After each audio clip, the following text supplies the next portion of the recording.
250 বছরের পুরনো রায়বাড়ি নওগাঁর মান্দার ইতিহাসের সাক্ষী। নওগাঁ প্রতিনিধি একে নোমানের পাঠানো তথ্য ও ভিডিও চিত্রে দেখুন বিস্তারিত। নওগাঁ জেলার মান্দা উপজেলার মৈনম গ্রামে দাঁড়িয়ে আছে প্রায় 250 বছরের পুরনো এক ঐতিহাসিক মাটির জমিদার বাড়ি, যা স্থানীয়ভাবে রায়বাড়ি নামে পরিচিত। চুনসুরকি ও মাটির কারুকাজে নির্মিত এই দোতলা বাড়ি তার নান্দনিক স্থাপত্য শৈলী, ঐতিহ্য এবং ইতিহাসের জন্য এখনও দূরদূরান্ত থেকে আসা পর্যটকদের মুগ্ধ করে। 1823 সালে জমিদার সারদা প্রসাদ রায়ের পিতা পাল সম্প্রদায়ের কাছ থেকে এই মাটির দোতলা বাড়িটি ক্রয় করেন। এখান থেকেই শুরু হয় জমিদারি শাসনের ইতিহাস। সারদা প্রসাদ রায়ের অধীনে জমিদারি বিস্তৃতি লাভ করে আত্রাই, দিনাজপুর এবং নাটোর পর্যন্ত। জমিদারির সমস্ত প্রশাসনিক কার্যক্রম এই বাড়ি থেকেই পরিচালিত হতো। সারদা প্রসাদ রায়ের দুই পুত্র বরদা প্রসাদ রায় এবং সরোজ রায়ের মধ্যে জমিদারির বিভাজন ঘটে। বরদা প্রসাদ রায় ছিলেন তৎকালীন বড় তরফ জমিদার নেতা এবং তিনি 1942 সাল থেকে যুদ্ধের পূর্ব পর্যন্ত স্থানীয় প্রেসিডেন্ট হিসেবে দায়িত্ব পালন করেন।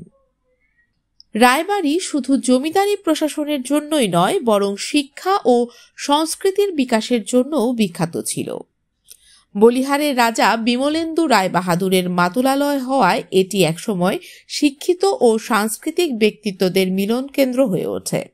দুর্গাপূজা উপলক্ষে বাড়ির মুকুল রায় এবং বন্দর রায় ভারতের বিখ্যাত শিল্পীদের নিয়ে থিয়েটার ও যাত্রাপালার আয়োজন করতেন, যা স্থানীয় হিন্দু সম্প্রদায়ের মধ্যে ব্যাপক সাড়া ফেলত।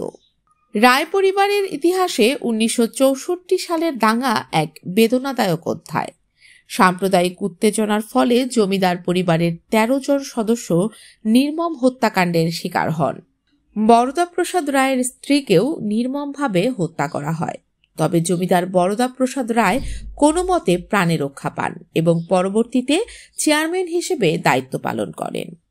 1971 সালে মুক্তিযুদ্ধের পর রায় পরিবারের অবশিষ্ট সদস্যরা বাড়ি বিক্রি করে অন্যত্র চলে যান। সর্বশেষ বুরন রায় এবং বাবন রায় এ বাড়িতে অবস্থান করেন। 2021 সালে এস.এম. ব্রুহানি সুলতান গামা এই বাড়িটি ক্রয় করেন। বর্তমানে তার ছেলে এস.এম. আশকার ইবনে সুলতান শান্ত বাড়ির দেখভাল করছেন। এই ঐতিহাসিক মাটির বাড়ির সৌন্দর্য ধরে রাখতে দীর্ঘ সংস্কার কাজ পরিচালিত হয়। নিয়ামতপুর উপজেলার দ্বিজেন বর্মনের নেতৃত্বে 20 জন কারিগরের একটি দল 4 মাস ধরে মাটির দেয়াল ও কারুকাজ পুনরুদ্ধার করেন। পরবর্তীতে স্থানীয় কারিগরদের সহায়তায় প্রায় 2 বছরের প্রচেষ্টায় বাড়িটি নতুন রূপ লাভ করে। রায়বাড়ি প্রতিদিন অসংখ্য দর্শনার্থীকে আকর্ষণ করে। মাটির তৈরি এই দোতলা বাড়ির স্থাপত্য শৈলী এবং নান্দনিক পরিবেশ পর্যটকদের মুগ্ধ করে। বাড়িটির ভেতরে প্রবেশ নিষিদ্ধ হলেও বাইরের অংশ দর্শনার্থীদের জন্য উন্মুক্ত রাখা হয়েছে। শুক্র ও শনিবার দর্শনার্থীদের ভিড় সবচেয়ে বেশি থাকে। বাড়ির বর্তমান মালিক এস.এম. আশকার ইবনে সুলতান শান্ত জানান, পর্যটকদের সুবিধার্থে বসার জায়গা, পানির ফোয়ারা এবং প্রাকৃতিক পরিবেশের সৌন্দর্য উপভোগের জন্য নানা ব্যবস্থা করা হয়েছে। প্রতিদিন আগত দর্শনার্থীরা এখানে ছবি তোলা ও স্মৃতির ছবি সংরক্ষণের সুযোগ পান। রায়বাড়ির বর্তমান পরিচিতি রাইজিং হেরিটেজ প্যালেস হলেও এর ঐতিহাসিক মূল্য আজও অক্ষুণ্ণ। নওগাঁ জেলার ঐতিহ্যবাহী এই স্থাপত্য শুধু একটি জমিদার বাড়ি নয়, বরং ইতিহাসের এক জীবন্ত সাক্ষী।